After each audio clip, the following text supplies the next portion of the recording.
Um, Mana, Andrew, and Jeremy, welcome, and thank you so much for accepting our invitation. Um, so the way we're gonna try to approach things this morning is we have a series of questions. We hope that our discussion will last about an hour, and then we'll open up the floor and welcome questions from the audience. So before we dive into the discussion, I'd like to maybe invite each of you to complete the introduction that we just made and share how your research and interests connect with our team today, specifically what aspects of the Enlightenment's treatment of human diversity do you find most compelling or challenging to address in both your teaching and research? Who would like to start? Maybe Jeremy?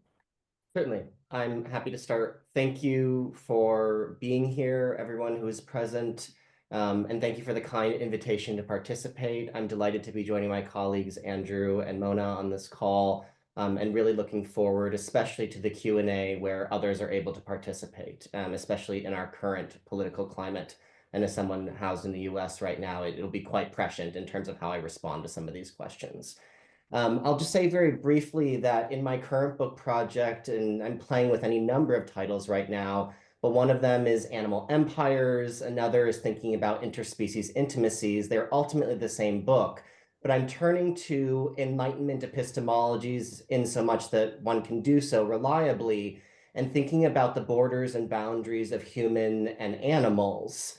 I have no doubt that I'll circle back to this in responses to some of the other questions, but I'm interested in how the animal is deployed both as an icon of sovereignty by imperial powers, but also becomes, at least in the archive I'm assembling, an anti-colonial force that is housed in global entrepôts. So I'm thinking of sites like Suriname or Sri Lanka, Madagascar, Sierra Leone, Egypt, and the Levant, and the ways in which the violent propensities of exotic animals really violate this understanding of imperial expansion, but more so play a role in how we understand the emergence of natural history as a genre that is very much predicated on fiction, but also a fiction that espouses understandings of identity, for example, issues of gender, issues of racial formation, and of course, as I do work in queer and sexuality studies, thinking about sexuality as well.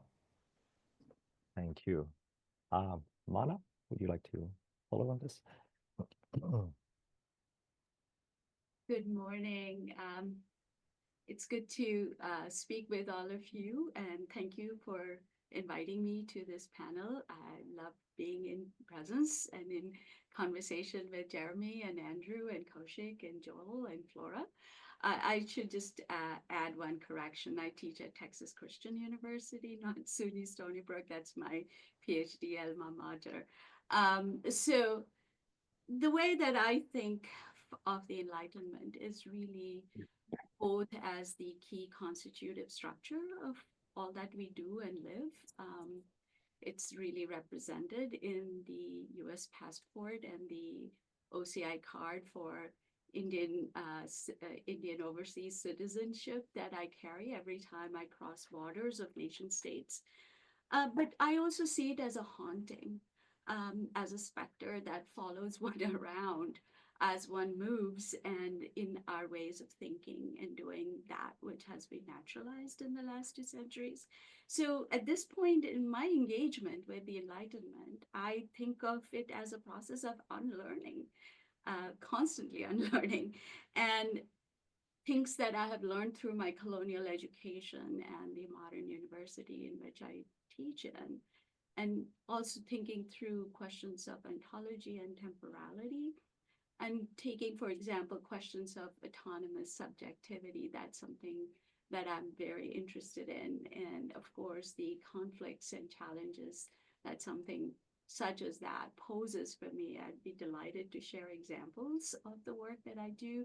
So in terms of research, I'm very engaged with questions of temporality and bringing down the reification of terrestrial ways of thinking, rather through the form of ocean studies. And Jeremy and I have had many conversations about this in thinking about how we displace through the aspects of studying oceans, the sort of the universal humanity that Enlightenment ideas pose for us, and engaging in a different way of thinking about temporality, species, and ontology, but also in terms of gender, and thinking through how those natural categories could be displaced. And then really, the one thing I will say is that for me, diversity as posed by the Enlightenment is more a doorway. And I continue to be in great discomfort with the word inclusion, because it seems like a basket that we throw stuff into and continue to perpetuate the same structures that we are currently working with. So the project really is to find different frameworks of knowledge, finding juxtapositions that can help us think about inclusivity, diversity in different ways. And that's a work that I also do as an editor. I edit a scholarly journal that is open access but fully peer reviewed and is currently being read across 150 countries. And I also edit a book series for Bucknell University Press. Jeremy's on the board of that. We love working together in really encouraging work and finding different ways of not centering oneself all the time, but also encouraging contrapuntal ways of imagining oneself as a professional scholar. Fascinating. Thank you. And finally, to you, turning to you, Andrew. Well, I will echo my distinguished colleagues here by saying I'm really delighted to be here to talk about these questions, and from so many different interesting points of view. Very quickly, to answer the kind of the question you've brought up for us. I think my role, if I have a role in all this, is that I've been fascinated by the history of race, and I feel like it's one of the great stories that's not told, and it hasn't been told. We concentrate a lot on the kind of the present problems of race, and I think that's pretty obvious. But deconstructing kind of the origins of the whole thing, certainly we do it in academia, but we haven't done it as much kind of in the public. And the more I've been kind of working, and I'm the person with the longest teeth here, long in the tooth among my colleagues here. I've been doing this for a long time. The more I do this, the more I feel like I need to try to do this a little bit more in the public realm. So, I guess I've done this kind of in three different ways. Then the first project was more of an intellectual history project that you alluded to, the Anatomy of Blackness book. And then I did a book which, with Henry Louis Gates Jr., because it was his idea to do a kind of a vertical slice of time. So the first one is kind of a horizontal history where we get an idea of the history of race by putting a tracer on it. The second one was this kind of vertical slice. And each time I found very, very different things. And I think that was really quite interesting, and that I find many more ambiguities, of course, by kind of drilling down in time and seeing, what all the different members of the Bordeaux Academy of Science were thinking and their relationships to the French colonies and so on and so forth. It was just such a goldmine for me to kind of change the way I looked at stuff. And I a few years ago wrote a biography on Diderot, and I realized that I'd love to talk to people about the history of race in the same way that we would talk to people who would read a biography. And so I brought them together, and I just finished a book that is, I think, the first biographical history of race that goes from Louis XIV to Thomas Jefferson. And it is designed to it's a bait and switch type thing to have people confront the legacy of the Enlightenment, and I think in a very different way from the way it's done, either by knocking down statues or by trying to be the apologist of the Enlightenment in general. I feel like we should get rid of legacy-driven narratives and kind of try to figure out what's going on. At the same time, I think that the biography format allows us to really assess who these people were, where they came from, and what some of their terrifying kind of contributions or damage they did to our understanding of humankind. I think that one of the big paradoxes of the Enlightenment that it became quite clear to me in this last project is that, at least in the French context, the Enlightenment was kind of created for a bunch of white guys hanging out in the 6th arrondissement, and that's about it, right? And so then the second part of that is that the most effective kind of living up to Enlightenment happened by people who deployed those ideas, people for whom the ideas weren't intended. So the emancipatory side of the Enlightenment is a real thing, but it happens best when, it's whether it's Benjamin Banneker or Toussaint Louverture or some of the other people enumerated in Abbé Grégoire's De la littérature des nègres. I mean, there's an amazing amount of people here who grabbed hold of some of these ideas and deployed them in new ways. So that's kind of what I'm working on right now. Thank you. Thank you all again. That's really helpful, both in terms of helping our audience get a sense of what kind of work you do, and also I think in giving us a sense of the different conversations we can have today. And maybe we can start with thinking about one crucial aspect of the Enlightenment that we seem to keep returning to time and again, just the desire and the large scale investment in the attempts to classify and categorize human difference in ways that are intertwined with ideas about race, gender, ability, sexuality.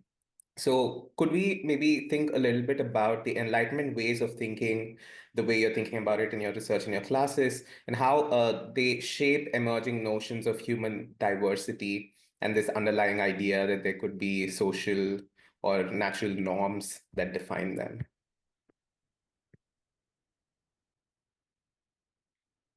Who wants to start? All right. Sure. I mean, the big question here is about classification, and classification is one of the 3 or 4 kind of major tendencies associated with the history of race and how race is being used in the 18th century. So classification or taxonomy. And there is also genealogical explanations, like a Buffonian explanation of humankind, which was the first one to talk about the human race as seen from a very secular perspective, and the idea that race, that prototype white race, degenerated in different climates. And there's also the anatomical type understanding of race that's happening at the same time, where people are starting to look into particularly Black bodies and using that knowledge in a way to think about race in a way that goes way beyond the surface. That Blackness or race is something that's kind of internal and it's essential. And that is one of the kind of the major things that happens during the 18th century. Now, to get back to your classificatory question, the question about classification in the 18th century is the infrastructure of race, because it is so much more understandable than a lot of the kind of contradictory ideas that are out there. I think we maybe give too much credit in some ways, because classification really happens infrequently. It started in 1685 with François Bernier, and then with Linnaeus in 1735, revamped in 1758, and then you get a whole bunch of people jumping on the bandwagon in 1775, Kant and Blumenbach and so on and so forth, and it kind of explodes after that. So classification happens late, but certainly, by the time that Linnaeus is talking about these human categories, all the disparate kind of ideas that are out there kind of come together. And then later on, by the 1770s and 1780s, not coincidentally, at the same time that the slave trade is going to be attacked by abolitionist thinkers, all of that information is marshaled by the classifiers in a way that becomes, of course, much more powerful during the late 18th century and the 19th century, when race becomes assimilated into different 19th century disciplines. Try to keep it short. Big question, though. Mona, please. Thank you. I think that drawing from what Andrew is saying, this idea, the first and foremost, there's a lot of debate in the 18th century about what each of these things mean. And I think classification itself was highly debated, as all of us know.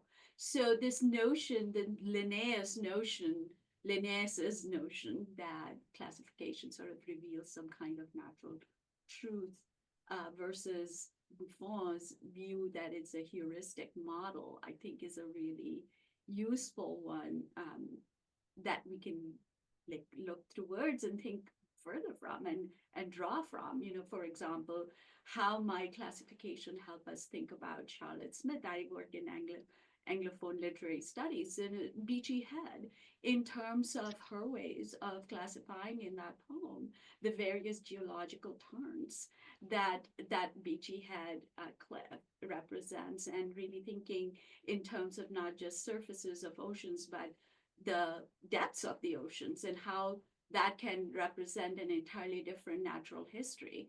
And so they both are 18th century ideas. And of course, Phyllis Wheatley Peters, with whom I'm working on intensively right now, her poems that really take up oceans as a completely useful and different ways of thinking about passages through life, or passages and routes through the Atlantic, but also the Indian Ocean and back and forth. How might it be different to classify middle passages, which she doesn't talk about at all in her ocean poems, but furthermore in ways that help us understand heuristically a wholly different natural way of being that comes to fruition on the oceans in her Atlantic voyage back towards the European landmass. So I think that thinking about heuristic models now for us as scholars, and particularly for me, has been very fruitful. I think that it's the naturalized, truthful ways of thinking that I find deeply problematic, that, of course, as we know, has led to a great deal of racial hierarchy and colonization and enslavement across the centuries. I'll just add very briefly that I'm captivated by two concepts that my colleagues have already shared. Mona, I'm very taken by this idea of the specter. And I find that classification and taxonomic systems are indeed a specter of thinking through Enlightenment science as well as its afterlives. And Andrew, I love the phrase, or the word you use in terms of infrastructure, right? Taxonomy or classification is an infrastructure of race. And there's as some of us may be aware, there's a very recent 18th Century Studies special issue on infrastructure, which I think was released at the beginning of this year or the end of last year, which of course is now housed at UBC under Ramesh's leadership. And what I'm reminded of in some of the other work I'm thinking about in terms of infrastructure and ecology is that infrastructures are inherently porous.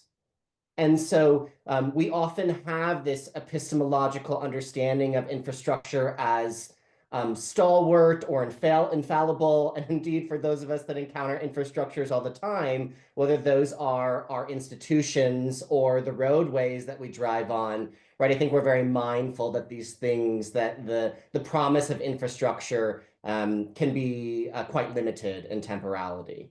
And so in terms of two examples that specifically come to mind when I think about this question, I'm interested in an aside that Londa Scheibninger makes in her book, Nature's Body, where she's talking about natural histories of great apes, specifically female orangutans. And she talks about how Jean-Jacques Rousseau was so taken by these narratives of female primates that he sought these mythic and inherently racist narratives of hybrid figurations between humans and non-human primates. I have no doubt my colleagues in French and Francophone studies can speak more to the primary texts that underline that. But I'm thinking also of the ways in my chapter in which I return to those conversations to think through how literary authors, such as Jonathan Swift's Fourth Voyage in Gulliver's Travels, is thinking about taxonomic systems that lay the groundwork for speciation. And indeed, if we turn to something like natural histories at the end of the century, I'm doing some work right now on Henry Smeathman's account of termites, which is set in Sierra Leone and was delivered to the Royal Society. And the types of analogies that he and someone like John Gabriel Stedman, who's writing in Suriname, make between Black bodies, specifically African enslaved or indigenous bodies, and insects, seems to continue to play with the way in which classification can be weaponized against bodies of color, and the way in which a lot of these natural scientists, or naturalists, are deferring to these classification systems, not as actually porous, but as justifications for their imperial legacies. Great. Correct me if I'm wrong, but I think as you beautifully presented right now, we get the sense that there is that classificatory impulse in the 18th century, that it would be very hard to disconnect these ideas from the state of the science at the time. We also need to remember, we haven't mentioned it yet, but that there's also a very strict and strong religious framework that also may seem very distant from us today. So both the state of science and the religious framework, we may look at them and see, oh, well, that's the explanation for those weird ideas, of those ideas that may seem distant and weird from us. So my question is, in your opinion, why should we pay today attention to the history of these notions today, considering that we may have the temptation just to put them aside as being from another period, another epistemology, another way of thinking? And maybe we could start and change the order. Morna, would you feel comfortable attempting an answer to that?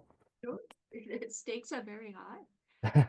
I'm right now in Texas, and the questions of who is a citizen, who is a human, are being played out right here on the border across Texas, and as well as on female bodies,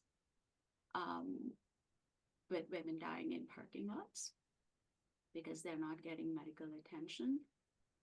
So yes, the stakes are deeply high, very deeply high.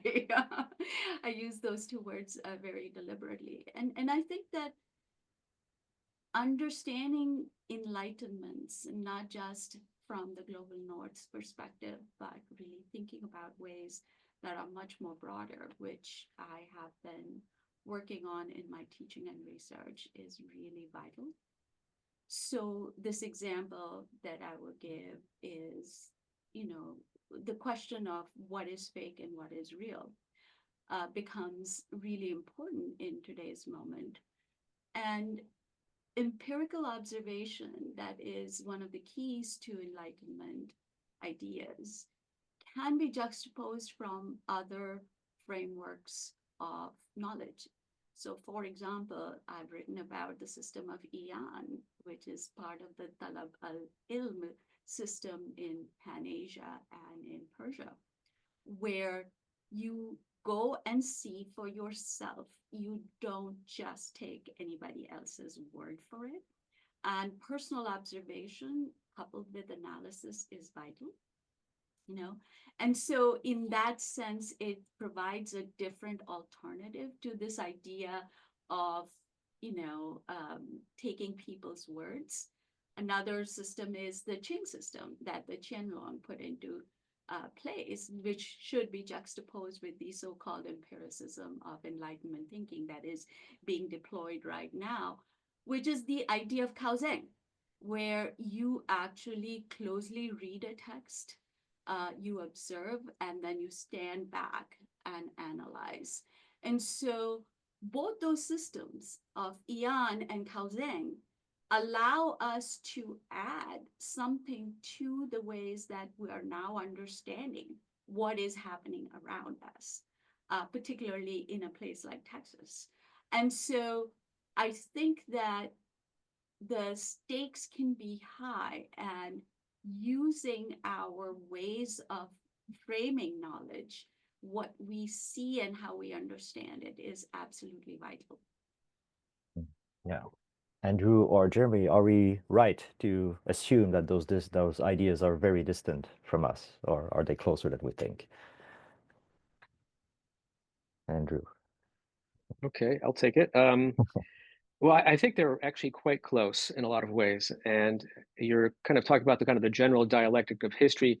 And I've been thinking about this a lot recently, kind of why do we go back as I'm finishing up this project? And clearly, I think we can learn a ton from this. And I think that the Enlightenment itself, or the Enlightenment era, I'd rather call it the 18th century, but people in the 18th century and people we call Enlightenment thinkers were very much engaged with the idea that history was an opportunity to go back and study the vices and the virtues of the people in the past in order to learn from it. And so that kind of idea of it being cut off is, I think, a new idea which is attached to a kind of a more kind of clinical historiography, according to which we shouldn't look back at these things because history is not a morality play. I wouldn't want to go back and just go back and wag my finger at the past. That doesn't make too much sense. But figuring out why people thought the way they did and what they did and the good and the bad of people as individuals and not as kind of just kind of productions of a particular discourse, I think can help people get beyond their contemporary prejudices. And so I think that's why I've been trying to, to the extent that it's possible, to talk to larger groups about this. I wrote an article for Time magazine. It's called, Why Study the History of Race, which where I was trying to make a case for this. It was terrifying because in the comments, they had to cut them off after 600 comments where there were. It's the first time I really understood how vile the racism is at this point. I kind of had an idea that the ideas that I was talking about in this article had been completely done away with. But 25 or 30% of the people who wrote comments were actually saying, no, these are absolutely true, whether it's kind of inherent potential, kind of all sorts of horrific stuff. So I do think there are, telling the story of where these spurious ideas came from, and they really are totally spurious. They kind of they're the product of contingencies, weird institutions, personalities. I think it can be quite helpful, and I think it might be the only way to bait and switch people into confronting their own prejudices. I'm not sure we can get there though these days because the forum is small, and I feel that if we're talking about this, we're going to talk to people who are already have thought about this, maybe not thought about it, but were kind of already on the correct side of this question to begin with. Mm-hmm. Yeah, thank you. And Jeremy, go ahead. Sure, I just have two quick responses. And Andrew, I think one of my responses is very much piggybacking off something you're getting at. And I'm very mindful of how in the US alt-right groups have for at least the past decade weaponized sort of medieval or Viking narratives as tokens of white supremacy. And many of our medievalist colleagues are acknowledging the spurious, the facile nature of those discourses. And so in terms of what we are doing either in the classroom or in our scholarship, I think is a lot of self-erudition in terms of what we are trying to correct in the way that Enlightenment knowledges or epistemologies are weaponized. Second, when this question was posed to us, I was thinking about my 18th century classes, and I know we'll get to pedagogy later on as well, but I was asking myself, why don't I teach 18th century science, right, as a primary text in my classes? And then as I reflected more on it, I realized I didn't have to do that because they're already learning that in some of their other disciplines.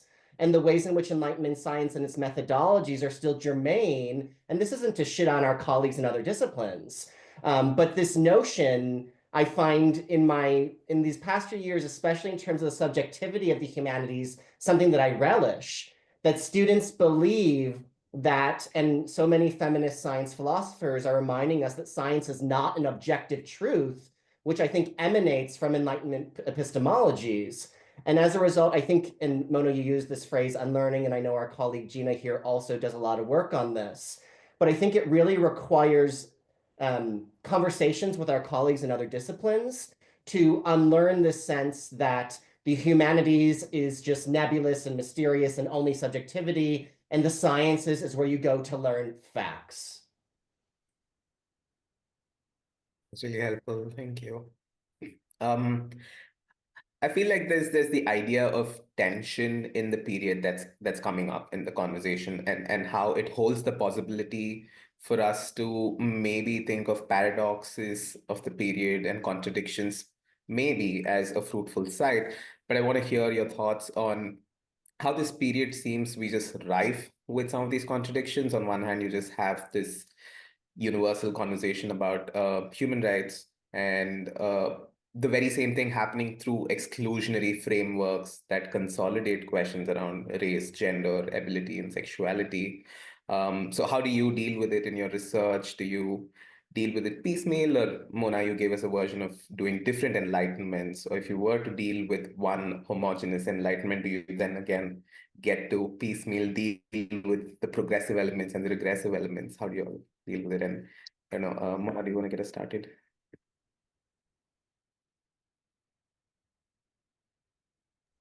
Sure. I think that the idea of the autonomous individual and the sovereign subject are really interesting and compelling. Of course, they were meant for a very select few people. And, Andrew, you mentioned this briefly in the way that you were summarizing your work, how it has unintended consequences and has had unintended consequences historically. And so when I teach or when I research, this is the thing that I keep in front of me, which is that, if you think about Lord Macaulay's Minute on Indian Education, and the beginning of English education in India, here I am, speaking in English, and how that leads to notions of, and the establishments of English departments that both Ngugi wa Thiong'o and Gauri Vishwanathan have written so beautifully about, among others, how that leads to sort of notions of autonomy and sovereignty on global north or European terms in the arguments that lead to Swaraj, which is independence from colonization for Indians, right? There are other very powerful examples, such as ideologies and ideas of negritude that emerge in the Caribbean. And so this idea of a conflictual personality for the Enlightenments is a very, to me, a very interesting one. But what I really want to do, and I'm doing, and I would say that I am, bored is a very strong word, but I will use it. I'm sort of bored with thinking about the same stuff over and over again that I learned in my colonial education, and some of which my curricula in the modern university forces me to teach. And so the way I make it different and interesting is to really think about other forms of enlightenments and autonomy, such as Confucian models that start with the Song dynasty, move to the Ming, and then are broadly adopted by the Manchu to really think about not autonomy as a individual thing, but as a connected and efficient models for working in collaboration with people. And so I seek to bring texts that can accompany Lockean models or other Enlightenment models of ways of knowing yourself into the classroom and into my research. So for me, unlearning is displacing and juxtaposing the centrality of that which I have been taught and have been learning through all these years.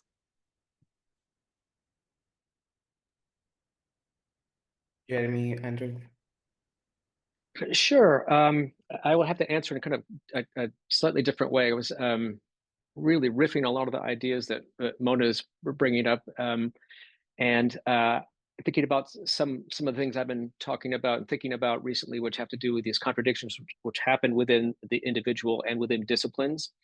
One of the things that I've noticed working on the question of race over time is how striking it is to see that individuals can write one thing one place and trumpet universalism 100%, and then manufacture a whole bunch of ideas which end up creating taxonomies and all sorts of horrific structures that people supposedly correspond to. And we think about these things as kind of internal personal contradictions. And it occurred to me after a while that, particularly in the 18th century, when people were operating in different disciplines, the conventions of expression were different. The conventions of the ideas being expressed were different. And so when people are writing, I mean, Thomas Jefferson, a perfect example, who can say some of the most wonderful things about human liberty and emancipation, at the same time say some of the worst things in the Notes on the State of Virginia.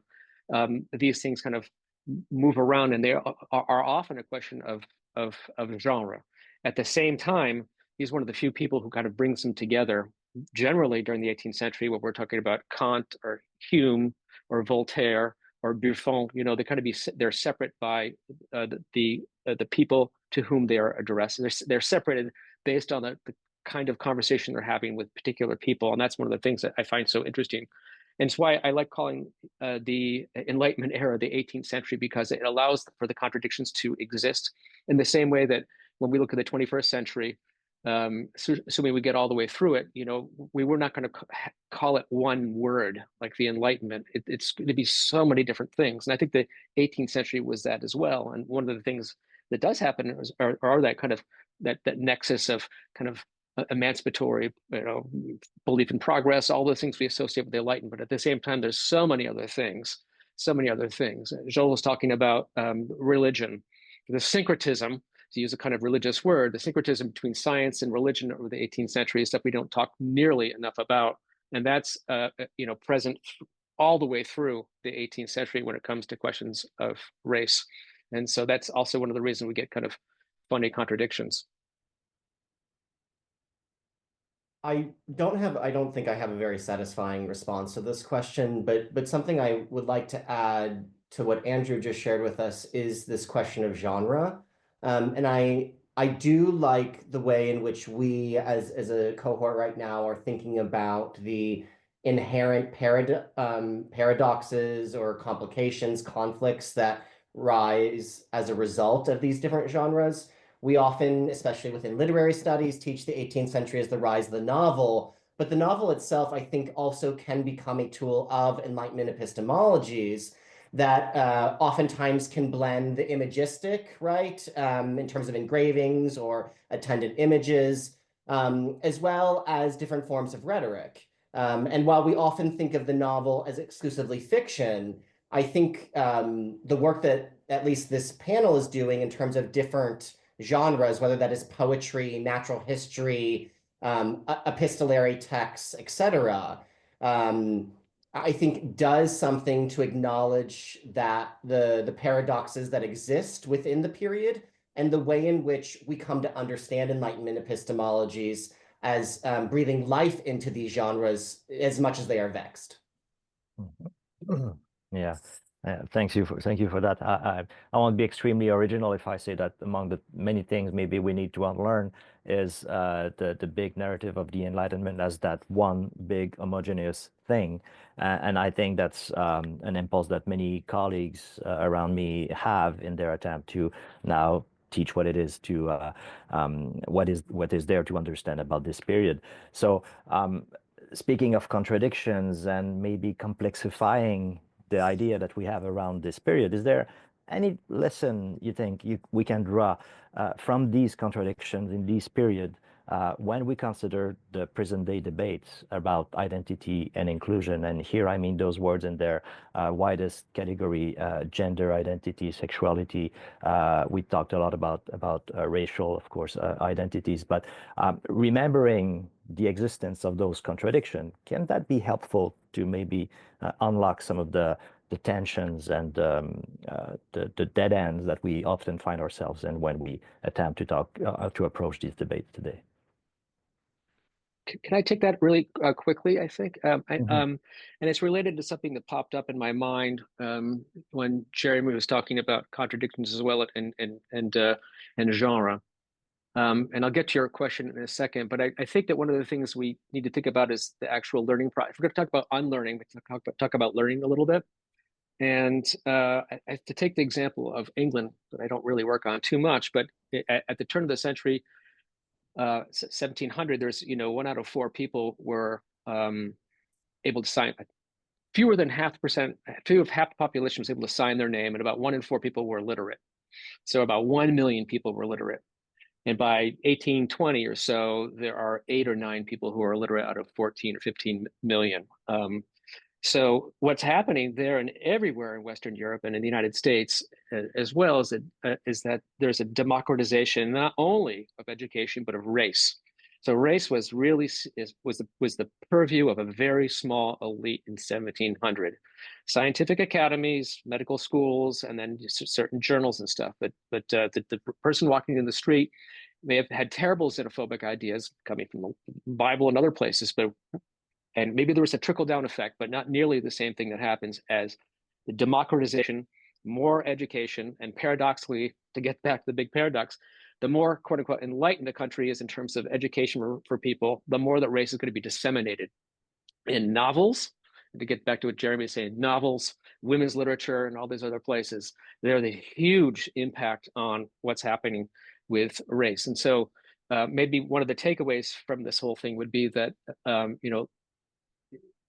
their literacy is a huge factor. It's also a factor in anti-racist thought as well. To get to your question, it's in the 1770s and 1780s in particular, where Black authors and activists will take the same ideas that were floating around the Enlightenment and deploy them in order to deconstruct those ideas, whether it's Equiano or Wheatley. They're using some of the same kind of tools that were kind of developed and were not intended for them to rip it apart. So I think that's, for me, one of the bigger paradoxes, that literacy is one of the name of my new book is called The Race Makers.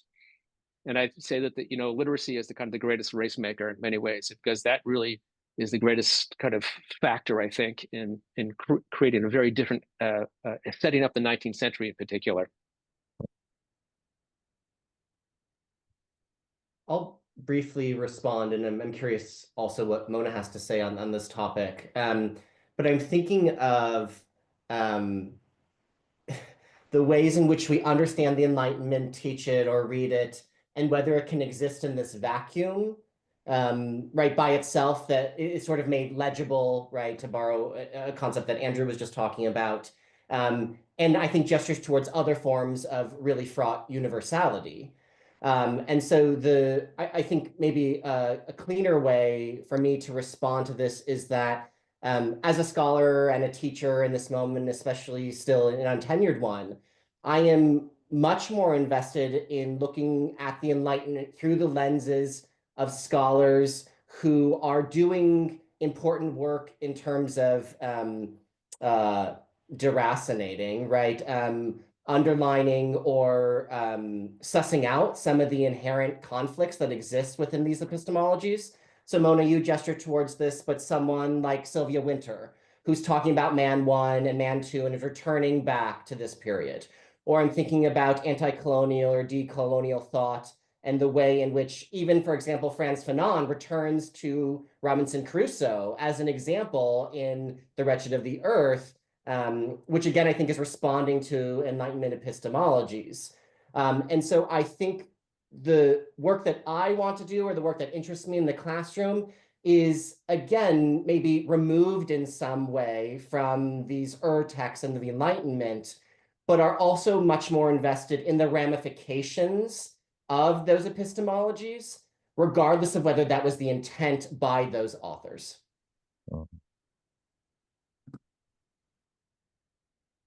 And Mana, anything to add on this idea? I'm still in the process of thinking about this. I don't have a coherent answer, because honestly, the violence around me is so intense that it takes a minute to and many minutes to think about this. But thinking about the inherent conflicts, Joel, could you rephrase? Could you repeat a part of your question so that the thread of what you're trying to ask? Well, in the unlearning process of the ideas and the big narratives that we have around the Enlightenment, there's more and more emphasis about the fact that the Enlightenment as a period itself traversé, is filled with thinkers who did not necessarily share the same ideas. We have a lot of contradictions, a lot of ambivalence, as I think is the favorite word of Antoine Dilty, who is now, inviting us to look again at this period. So keeping in mind those ambivalences and those contradictions, and the fact that we don't necessarily always have a set of fixed ideas around things, even this notion of classification, when we bring together the name of Linnaeus and Buffon, we have different ideas and different ways to look at how to categorize the human diversity. So bringing back this idea that the period itself, rather than being that one big block, is itself filled with contradiction. Can it help us today to maybe get out of the state of the debate, which is often the polarization between two sides, where each side is saying, well, this is how the history worked, and this is hence why we should think this way, or the opposite, this is what the history used to be, hence we should go in the other way. Yes, absolutely. I would just say, and again, I'll say I don't have a terribly coherent response because I'm still in the process of learning how to respond. But this idea of conflict, I think, is something that we need to really expose, reteach, and relearn. Because it's in those ambivalences where the most possibilities lie. And, to return to one of the questions that you and Kaushik had sent ahead of time, was about the power of fiction, right? And so thinking about how might we teach within the classroom or analyze within our own work, the juxtaposition and the differences and the conflicts between Phoebe Gibbs, Hartley House, Calcutta, and her representation of Brahmins with The Missionary, which is written by Elizabeth Hamilton, which has a very different view of Brahmins, and then juxtaposing it with Sanskar by U.R. Krishnamurti, right, who has a different way of representing Brahmins. And so I come back to the power of exploiting, reopening ambivalence, and juxtaposition as a very powerful method of learning now, learning then, and continuing to relearn in ways that enlightenments offer. But if I may, I would like to repeat that it's really important for me not to think about the enlightenments in just Western terms. There are many enlightenments, and thinking through and taking the effort to learn about those and juxtaposing those are as vital now in order to displace unified progressive historiography. And to really think in revisionist ways is absolutely vital. Mm-hmm. This conversation that we're having about reading history from our times, for our times, could we speak a little bit about how, and there seems to be waves of conversation about EDI that over time we've had. So how do these conversations about EDI affect how you're reading the period itself? And now that we're talking about going back to history, but not to judge, but to sort of learn and unlearn, what are some of the terms with which this engagement can be shaped, and how do you all do it in your respective research? I don't know, Jeremy, do you want to get us started? Sure. I think the way I want to frame this is by how I ultimately found my way into 18th century studies. And I often talk about this with advanced graduate students or emerging graduate students in terms of it's the people that you work with and the mentorship and advising that you get. And for me, Jolene Zigarovich has been a really important figure in my growth as an individual and as an intellectual. And this is all to say that when I was taking classes with her as a master's student, the only way I encountered 18th century literatures, especially fiction, was through the lenses of gender and sexuality studies. And so it already came, I'm not going to say prepackaged, but it came with a lens that I was much more invested in, because especially if we think about our undergraduate students or our early graduate students, they are excited by any number of conversations or periods or texts. And I think I will say in my most recent experiences, students are most taken by advisors that have these sort of theoretical lenses that could essentially be cast on any number of periods, artifacts, or texts. And I'll say that that's what was important to me. And so that is how I continue to view the Enlightenment. Obviously, it's expanded to incorporate other things like ability, right, gender, speciation. But I think it is those trans historical texts, right, from intellectuals and theorists that allow me to revisit 18th century texts as spaces for doing this theorizing or continuing to do that theorizing.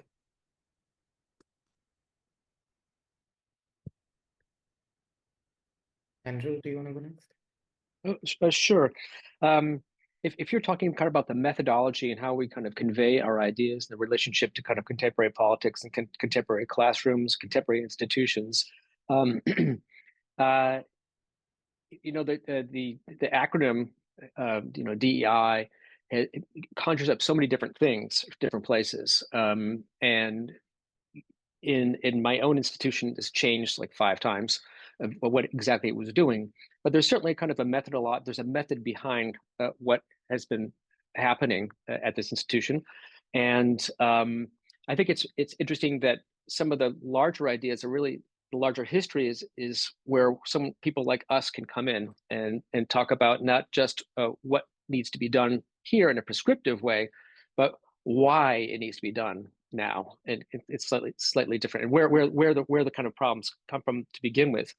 And I think that not Enlightenment universalism needs to be preached, but a biological universalism needs to be kind of preached too. I think one of the things that struck me so much when I was teaching in our prison program a few years ago is that you know, one of my students, these are amazing students, one of my students just had no idea that race wasn't a real thing. And I think there's a lot of people who haven't really thought about that. So in addition to talking about how we kind of take apart the structures, we need to look at the structures themselves. And so I envision a kind of a class, which I haven't taught yet, that really talks about kind of the human in the most capacious kind of way as this thing that happened, you know, a couple 100,000 years ago, Homo sapien, to kind of go full Linnaeus on this. And then the incredible mutation that happens when Black people leave Africa and move, and they don't have enough vitamin D, and then getting to them, and so their skin happens. So the whole idea of whiteness is a mutation, which I just love that kind of concept. That kind of then from there we start talking about how this is a very, very recent kind of phenomenon compared to other kind of biological species, which have been around for a much longer time. And so that means that there's very little genetic variability in this kind of group. That kind of basic biological story then is great to talk about in the context of where race gets kind of brewed up and created in the 18th century, because it's based on really bad science that really wasn't kind of deconstructed until, you know, the 1960s and 70s. It was deconstructed philosophically before that, after World War II, but, you know, through genetic kind of analysis, the idea that there's more variation between two people of the same quote unquote race, there's more differences between these two individuals than there might be between one of those individuals in this quote race with somebody else from a different race. These ideas just were unthinkable because complexion and colorism was just so powerful. So to answer your question, I would say that I would love to see a larger story of humankind that becomes part and parcel of everyone's kind of knowledge of who we are as people, and that I think could be useful for conversations about how we should treat people too.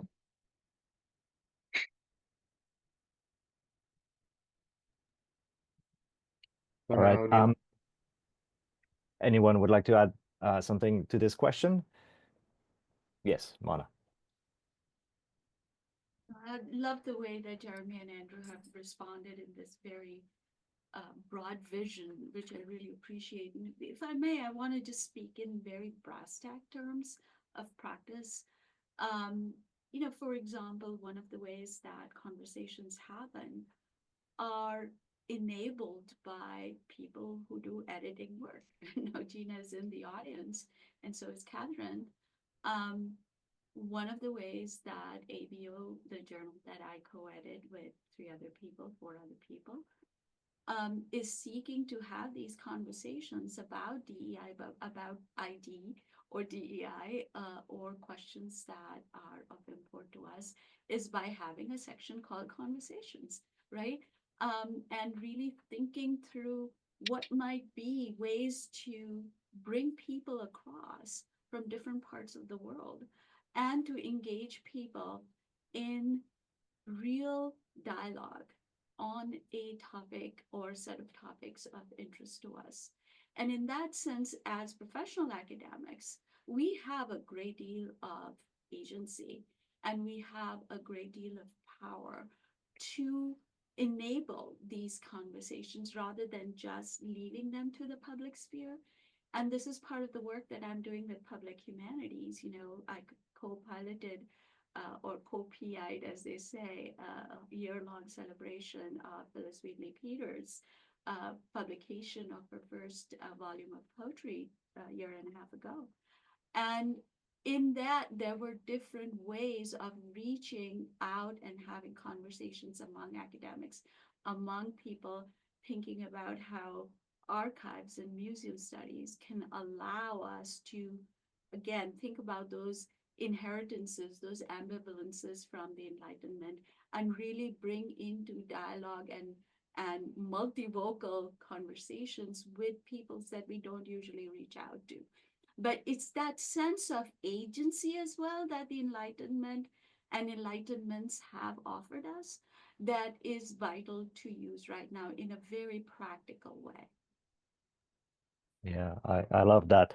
And speaking of agency, as literature professor, we do at least have the possibility to choose the readings that we're asking students to do. So I'd like to ask you, do you have a set of fictional texts from the period that, in your mind, are very good tools to start up those conversations, or that are interesting in your mind as reflections of how fiction can contribute to shaping public understanding around norms and diversity and deviations from the norms? Any preferred text in your syllabi? Andrew? Well, I teach the history of medicine, so it's all fiction. Interesting. Any specific names, titles to recommend? Oh, I'm just joking, but let's see. It's true. I've been really teaching more historical texts at this point, but certainly, of national characters, I'm teaching. Kant's definition of the race. I'm teaching. Teaching a lot of Buffon, teaching a lot of Linnaeus. So it's really kind of these kind of figureheads. And I say something quickly about that. I work in top-down history, but at the same time, I'm always there's always got to be some kind of counter to that. And I think that's one of the things that's really important to make sure that the history of race is not just the story of the figureheads, but it's also the story of how people are reacting to that. I'll leave it at that. I've been chatting a lot about these things, but maybe Mona and Jeremy have some better texts. Any recommendations or stories? I'll say one thing. Travelogues are. I teach travelogues all the time, and it's just pure fiction. It's really. I mean, I've just spent so much time with travelogues, and that is a kind of an amazing travel voyage into fiction. Mm-hmm. Jeremy?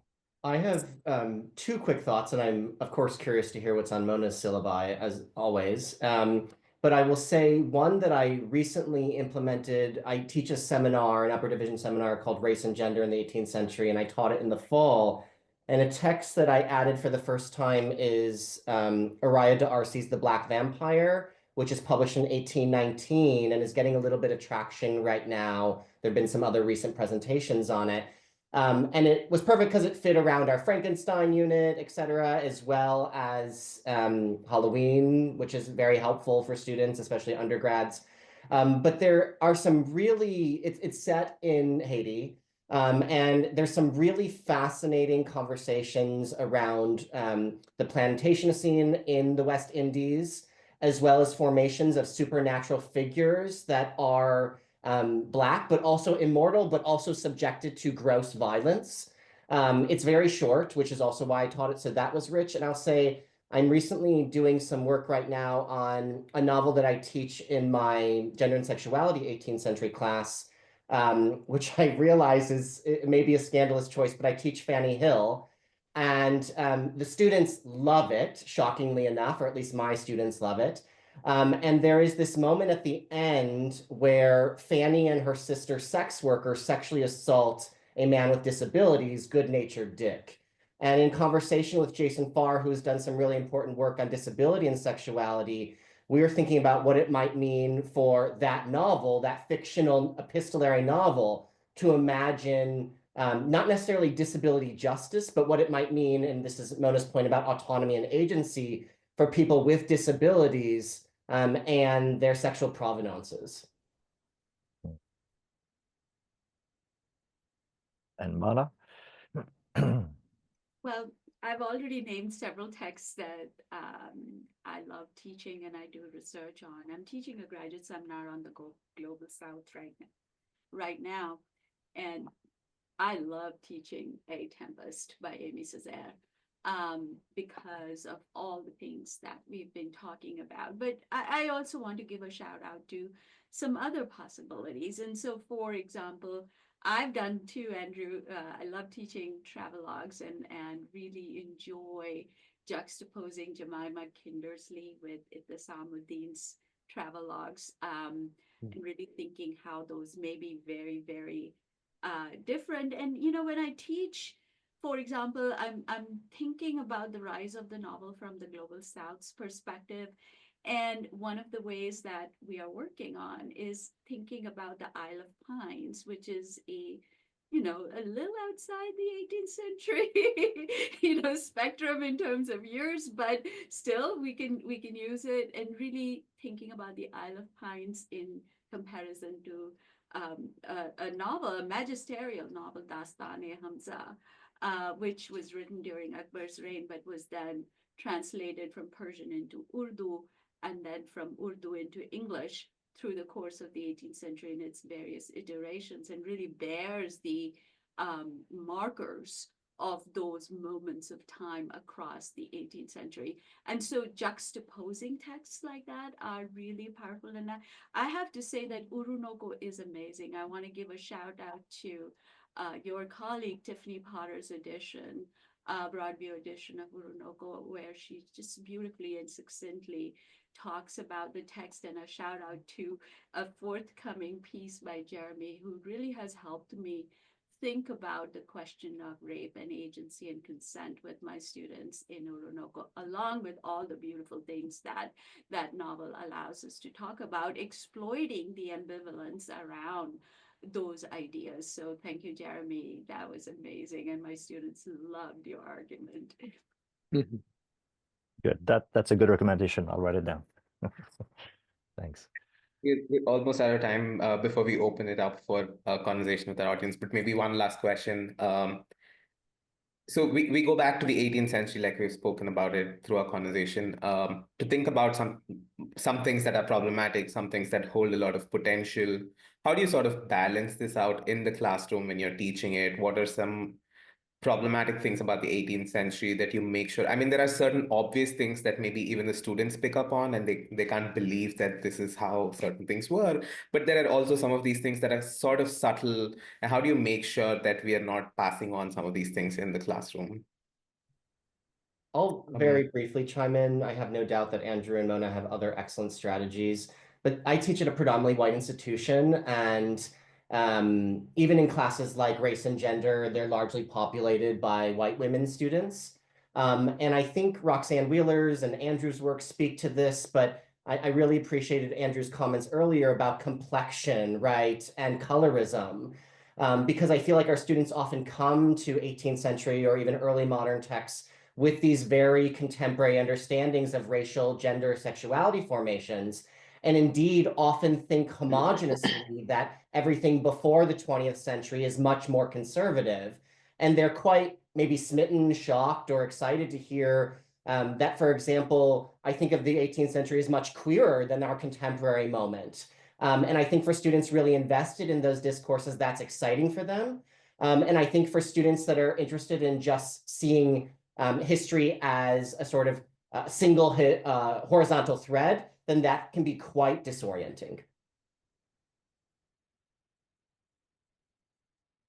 Mona?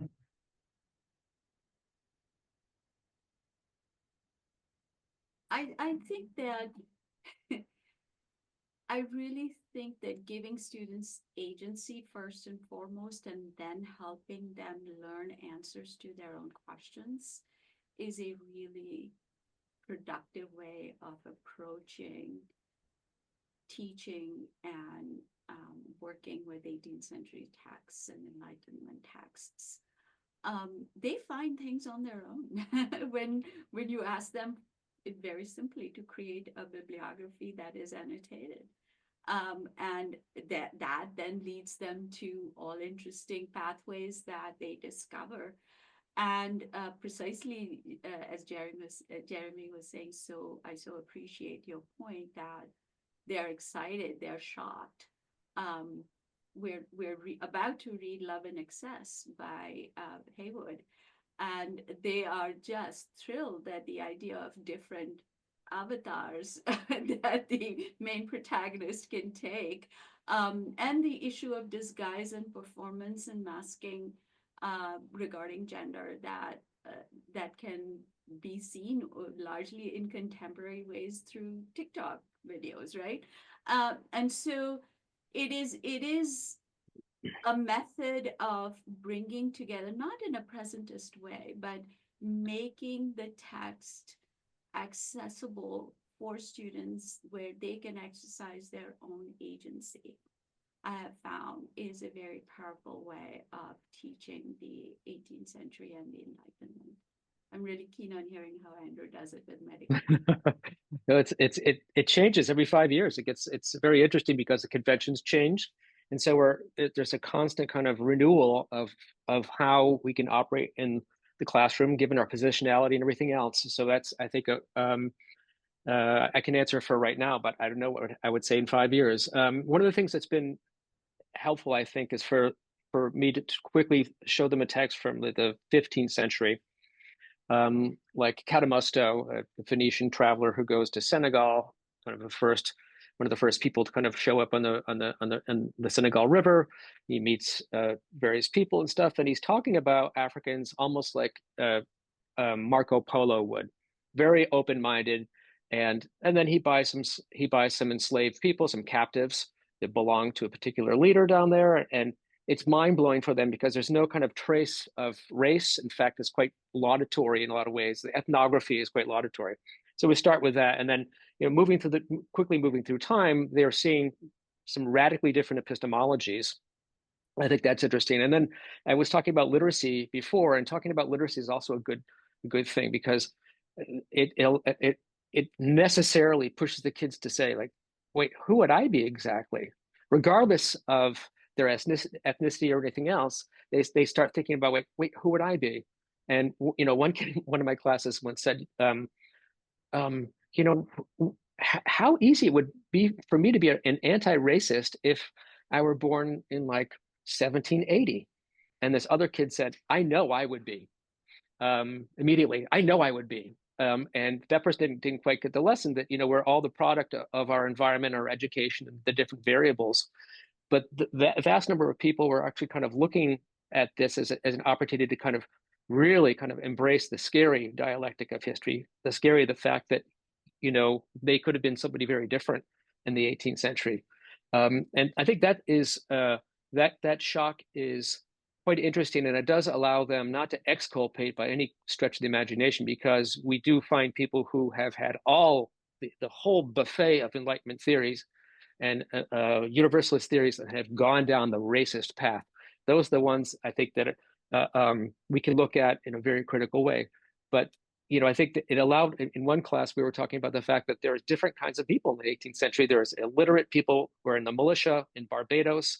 There are people working on ships who, can't sign their name.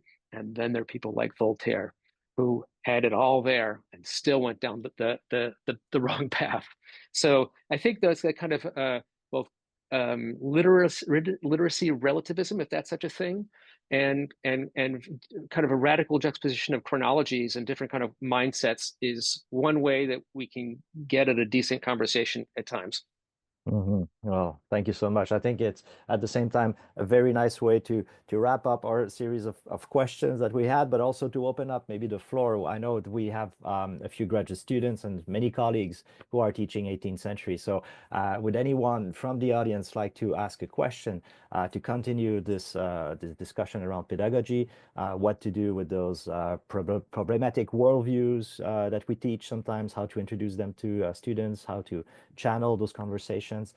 You're welcome to use the chat to write down your question, or just simply raise your hand and we'll turn to you.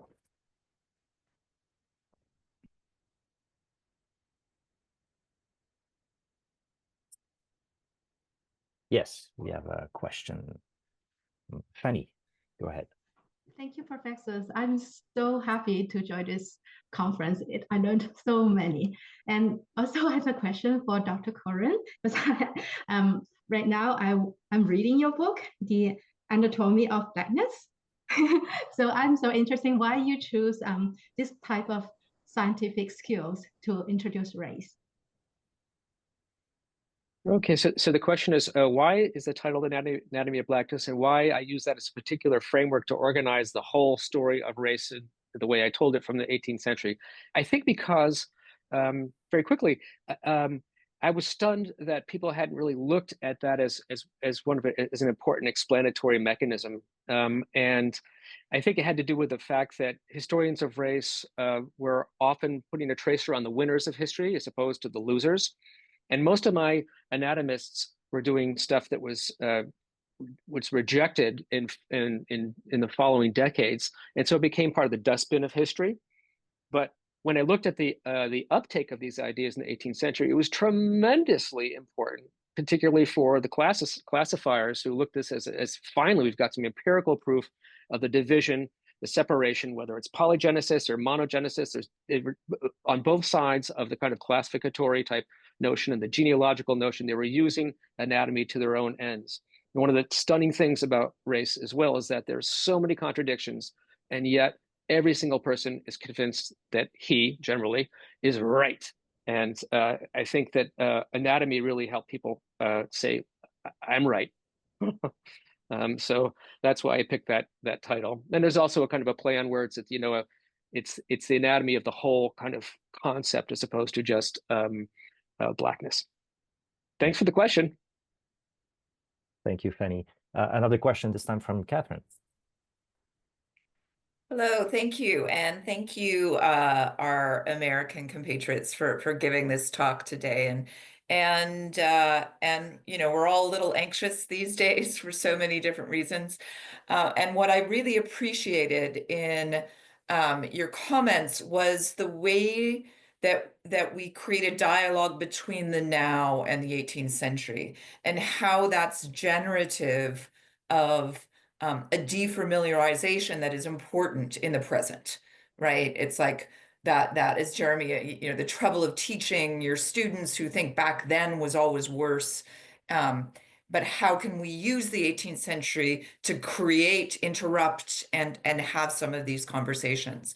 Wow, you're all doing amazing work. And one of the things I thought about is listening to the opening round about classification systems in the 18th century and how damaging they were. And today we're having similar conversations in terms of EDI, equity, diversity, and inclusion for us in Canada, DEI for you guys, around how we capture data about, and in order to do the work of affirmative action. We need to have those stats on how many of this category, and we struggle with those categories. And so I'd love to hear your response perhaps on what the 18th century can tell us or warn us or suggest about how we do that kind of classification today? Not an easy question. Anyone has ideas around that? Well, I can say two words, really. Oh, so Mona, please. Are you sure? Andrew, Okay. and then Mona. Yeah.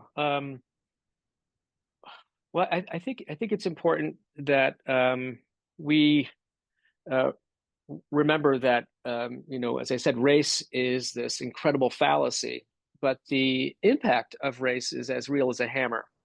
And so that's something I think that we can talk about that's very important, that even though we deconstruct the kind of the biological basis of race in our classes, we have to understand the kind of the sociological, institutional, and so on and so forth, that all the other impacts are enormous. And so that actually is a justification for a classification that doesn't exist in nature, in biology, but it exists in our social sphere. That I think it's important to give specific examples. And for example, when I teach the travels of Dean Mohammed, I've written about it as well. He's classified as Black. He thinks of himself as Black in the British context. And the whole notion of Asianness is a very slippery term, or in terms specifically for the US government for data gathering, because then you have to classify yourself as not Latino or Latina, right? And so the slipperiness of data gathering is representative of the fluidity of these categories in being, as we call, I saw part of her chat question, is suggesting. And I think that exploiting that, learning about that, challenging that by the very nature of the fluidity of those classifications, which we often tend to think as stable, and I fall into that trap myself, is in fact not so. It's intensely fluid, and previously I would be categorized as Black in the UK. Now I'm Asian, and then which kind of Asian am I? Apparently South Asian is a new category in the US Census. So data itself, breaking open the methods of reading data, is absolutely integral to responding in important DEI ways. I know there are other questions, so I'll just very briefly respond. Catherine, thanks for your question. Nice to see you. I'm also really excited about the fact that you brought up statistics. And if we follow the sort of Foucauldian model of history, in which throughout the 18th century, this idea of norms emerges out of demography, right? So, statistics, populations. Then I am especially invested in the sort of biopolitical ramifications of that, but also how we use that data for surveillance. So I'll give you a really prescient example that I was just handling this morning in committee meetings. But I live in a current part of Pennsylvania where there are ICE raids not very far away. That is these extra legal searches for undocumented persons in the US to deport them. And what is unclear is what the university is doing with that data of its students and faculty and staff who may exist within those same vertices, and whether, depending on whose hands they are in, those can be weaponized by those individuals as a result of this sort of aggregate data. All right, and we, as you were answering this question, received one in the chat that I will try to read out loud. So there's the feeling that we're losing more and more opportunities to engage in those discussions around the 18th century. Many departments, not only English departments, I would add French departments, are also, in order to retain their majors, cutting the prerequisites that are pre-1900. So, and there's also this reflection from Eric Ayos against periodization that led to revisit period boundaries for a while. So how can we treat these disruptive factors as opportunities for guiding understanding of race, not only as barriers of obstacles? Sorry if I butchered the question, but you can also read it. Anyone would like to take this one? And that would be probably our last question today. I'll Jeremy. chime in just very briefly. I'm sure Andrew and Mona, you have other experiences with this, but we recently went under a curriculum reinvention at my current institution, which is now being threatened by the censoring of terms like diversity, equity, inclusion based on executive orders. I think what I'm noticing on the back end is that we are not trying to replace individuals who retire or leave the institution who teach in previous periods, and instead moving towards more thematic hires, if you're allowed a line at all. This was in contradistinction to the graduate school that I came from, where the sequence was a requirement of medieval to early modern to 18th century to 19th century. And so I see both of these happening at the same time, whether they're at large public or private institutions. I will say personally, I was set to teach a course this semester called Black Lives 1500 to 1800, which would accommodate a wider early modern survey, but was ultimately canceled by the university because of low enrollment. And so I think, Nicole, I don't think this is a sufficient or satisfying response to your question, but I think in terms of what we do as faculty is sometimes different than what administrators are doing in these roles, and what it means to recruit students into these positions based on the demographics of our populations. Mona, would you like to add something? No, and Andrew? Well, first, hello, Nicole. How you doing? Yeah, this is a tough question, and I'm not sure whether you're kind of hinting that sometimes this disruption can help out, or whether you're saying that in fact this is disruption is something we're going to have to grapple with. Clearly, this is happening in a lot of different places. So far, we don't have requirements in my particular kind of periodization area, so I've been okay. But I think that it's true that as generations change and as folks like me retire, there's going to be a lot less of the early modern being offered. So I think we just do what we can. I think it's very tough to, as non-administrators, to kind of change the vision of what an institution will be. So not a great and happy way to end at this point, but I could say thank you very much for the question. But at the same time, we can note that this answer and the question happen in the forum, which is that kind of conversation that I think we can do everything we can to make happen. So I would like to maybe, because of the time, I'm looking at the clock, maybe thank everyone once again. I see those new questions are trickling in, but maybe it's going to be another reason to meet again in 5 years. Andrew, you said this is the cycle where we should meet and see where we are. More often. More often, yeah, absolutely. But for now, I want to thank again our three panelists, Jeremy Chow, Andrew Curran, and Mona Naren. It was so nice to have you and spend this time with you this morning. At least it's still the morning on the West Coast here. I also want to thank our audience.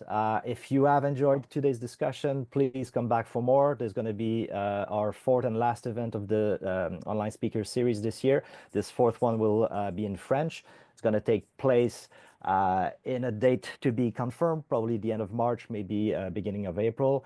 And if you haven't already done so, please visit our website, subscribe to our newsletter to learn more about the recent publications of our members, and also about the next conference, in-person conference that will take place in Regina this upcoming October. So thank you once again, and enjoy the rest of your day.